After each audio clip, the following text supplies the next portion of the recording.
They did it again.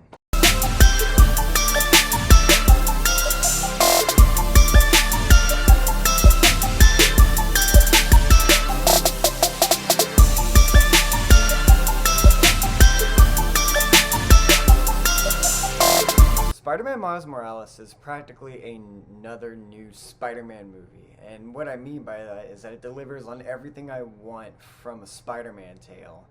And it's not only fun and immersive and really enjoyable to play, even on PS4, because yeah, I didn't get it on PlayStation 5. I thought I would be able to play it on PlayStation 5. I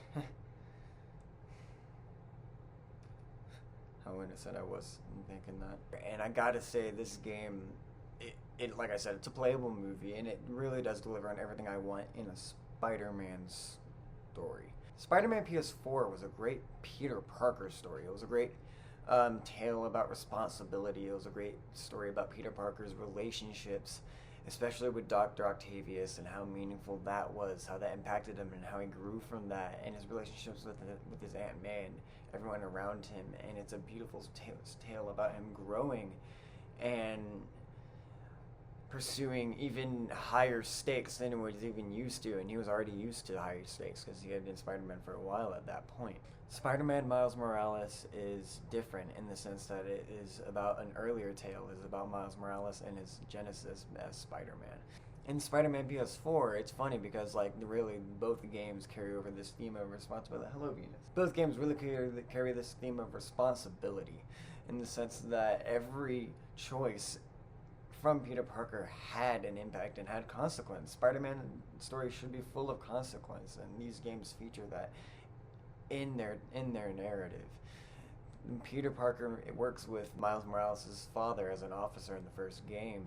They work together, and then them working together, the officer involved in the crime, and that's what gets him killed, and that is a consequence that leads to Miles losing his father and really learning that he needs to stop danger when it's near, because with great power comes great responsibility. This is a hero that is the everyman. He means to relate to everyone, and I think that is something that is very relevant when you explore Spider-Man's relationships. What I love so much, especially about the intro of this game, is that you get to really play as Miles Morales, but not as Spider-Man just yet. You get to explore New York and your fellow New Yorkers, and you get to experience the relationship between Miles Morales and the city around him. Because Spider-Man and his relationship with the city is what matters most, because that is the city he's protecting. Honestly, that is something I think I've been missing in the Tom Holland films, is not hate on Tom Holland himself, but how the films, we don't really get that full experience of his Peter Parker's relationship with the city, with the people he's protecting. In Spider-Man Homecoming, you get kind of the sense of that friendly neighborhood vibe, because he protects people in his neighborhood, and he interacts with them, and he helps them out, and he does, the day-to-day little helpings that, really assist everyone in the area and in his town, and that is your friendly neighborhood Spider-Man. I get that, but it's never really a theme fully explored as a narrative beat, and I think that is important to nail, especially when we're being introduced to a new Spider-Man. And at that point, Homecoming was our kind of introduction. Because in Civil War, we get him interacting with the Avengers. That's really just the movie to introduce him. Homecoming, like I said, he gets that little friendly neighborhood vibe, but not really the full relationship with the city. And then in Avengers Infinity War, he's again with the Avengers. He dies. And then in Endgame, it's the ending of Endgame. It's not really about Spider-Man. And in Far From Home, he's not even in New York. And while that is fun to go and travel somewhere else, it does detract from exploring that relationship in New York more. And that's something, again, that this Miles Morales game nails, because you really get to immerse yourself as Miles and meet and interact with these fellow New Yorkers before saving them in the Spider-Man suit. You get to really immerse yourself in Miles' life style and how it differentiates from Peter Parker's. And that's, again, something I really wanted to see. They could have easily kind of copy and paste and not really explored Miles as a character. And that was a worry I kind of had with the shorter run length of what I heard how long this game would be. However, they do a fantastic job at really immersing me as a player into the character of Miles and his story and where he lives and his home life and his culture. that you feel really attached to by the end and you want to protect.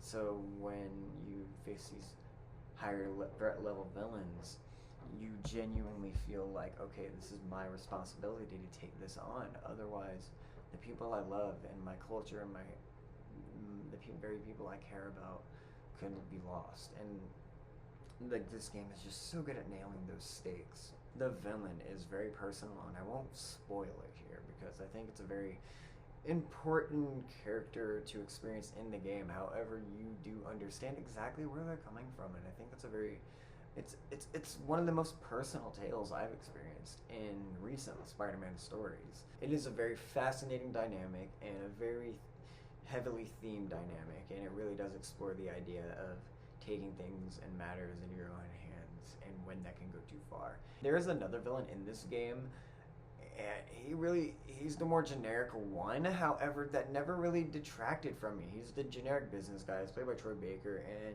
he's that business dude you look at, and he's that corporate douchebag in a game that when you see him, you can tell really right away what he's actually like. Really, it could be criticized as generic, and yeah, sure, he is generic, but however, I don't think he was the point. Yeah, I don't think he was the point of the game. The whole point of the game was to explore the other villain, which is truly the main antagonist of the story.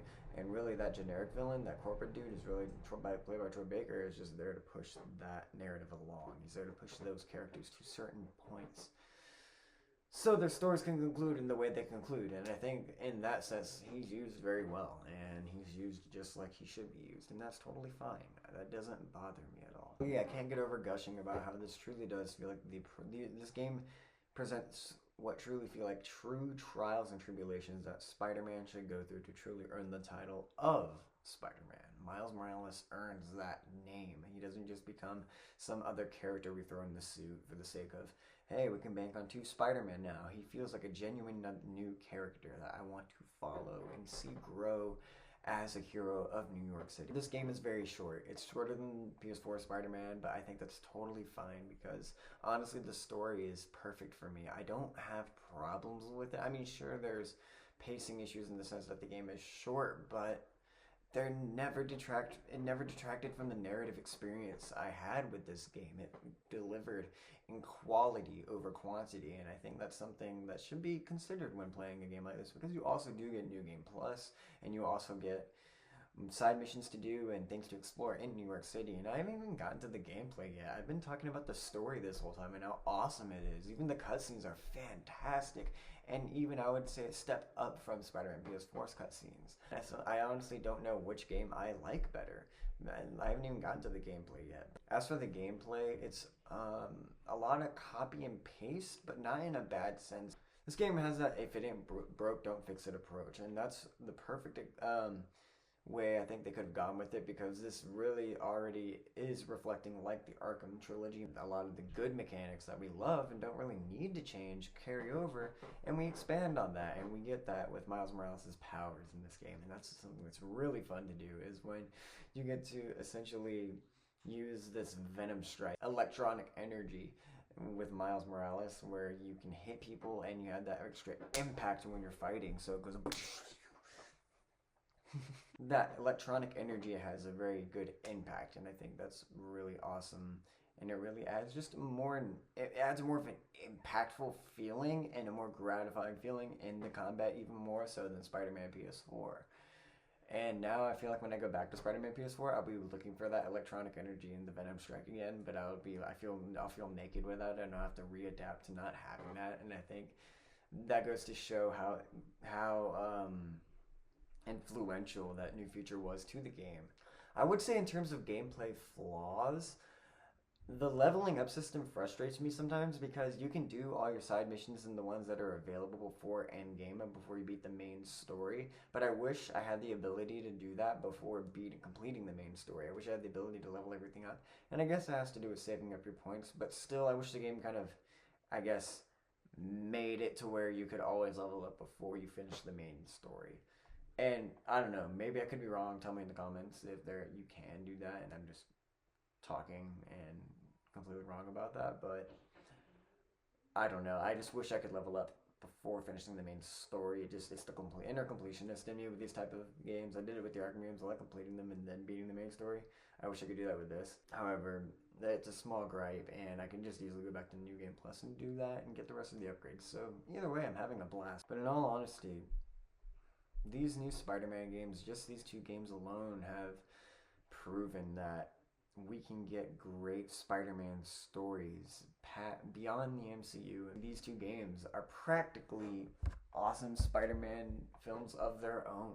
And I think that's really fantastic. And personally, I think they're even better than the MCU Spider-Man iterations. And this game, again, delivers on every front. Go play Spider-Man Miles Morales if you're a fan of just fun video games, if you're a fan of good stories, if you're a fan of good comic book stories, great Spider-Man stories. Play this game. It is a blast. I got my money's worth. It is a short game. However, I would argue it is quality over quantity, and you do get New Game Plus, and you get the ability to explore other features, and you just get to swing around as Miles, and the game does a great job of making you feel like Miles Morales. More than, I know that sounds like making you feel like Batman, but you feel like Miles Morales instead of Peter Parker. Like I said, they could have easily copied and pasted stuff over, but they didn't. You feel like a completely new character, and I really appreciated that. I loved this game. I still don't know if I like it more than PS4 Spider-Man, because that game has just the story of Doc Ock, and that personal relationship between Peter Parker and Doc Ock is so well explored there. And I don't know, that I think that game has a leg up over Miles Morales in that sense, but I still loved this game. It's, I think, maybe even just as good as Spider-Man PS4. I think it's fantastic. Well worth the money, well worth the wait, well worth the hype. I can't wait to play it again. I had a blast with this game. Keep making more Spider-Man tales like this. I'm just a movie guy talking about video games. Happy holidays.